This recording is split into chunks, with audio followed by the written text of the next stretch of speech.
नाशिकमधली बातमी। नाशिक शहरासह ग्रामीण भागात पावसाने हजेरी लावली असली तरी धरणांच्या पाणलोट क्षेत्रात समाधानकारक पाऊस नसल्याने नाशिककरांवर पाणी कपातीची टांगती तलवार आहे।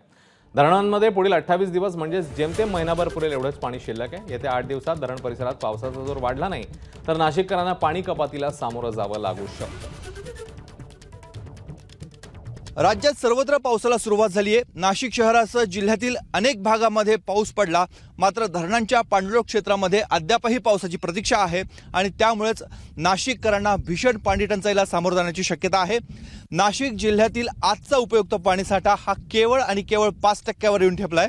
आपण आता गंगापूर धरणामध्ये आहोत आणि गंगापूर धरणातला आजचा साठा हा 18% आलाय। गंगापूर धरणातली ही दृश्य याआधी आपण क्वचितच बघितली असतील, कारण माझ्या मागे आपण बघतोय की गंगापूर धरणाचे 9 गेट आहेत आणि ह्या 9 गेटचा परिसर हा पूर्णपणे खडकाळ झालाय। इथे एक थेंब देखील पाणी बघायला मिळत नाही। याच 9 गेटमधनं टप्प्याटप्प्यानं नाशिक शहरासह नाशिक जिल्हा, अहमदनगर आणि मराठवाड्याला पाण्याचा पुरवठा केला जातो।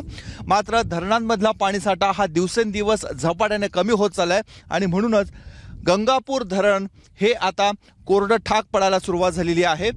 येत्या 8 ते 9 दिवसांमध्ये धरणांच्या पाणलोट क्षेत्रामध्ये म्हणजेच त्र्यंबकेश्वर, इगतपुरी या भागामध्ये जर पाऊस झाला नाही तर नाशिककरांवर पाणी कपातीची टांगती तलवार ही कायम आहे। पाणी कपातीला नाशिककरांना सामोरं जावं लागू शकतं, कारण गंगापूर, मुकणे आणि दारणा या 3 धरणांमधून नाशिक शहराला पाण्याचा पुरवठा केला जातो। मात्र तीनही धरणांमधला पाण्याचा साठा हा हळूहळू कमी होत चाललेला आहे। यंदाच्या वर्षी जायकवाडीला नाशिक शहरामधनं, नाशिक जिल्ह्यामधनं मोठ्या प्रमाणामध्ये पाण्याचा पुरवठा करण्यात आला।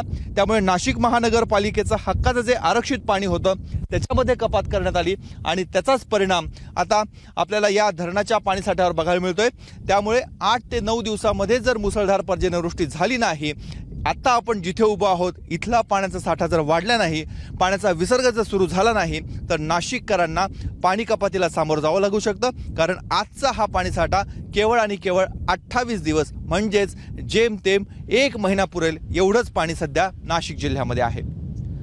कॅमेरामन मयूर बारगेजेसह मुकुल कुलकर्णी, एबीपी माझा, गंगापूर धरण। एबीपी माझा, उघडा डोळे बघा नीट।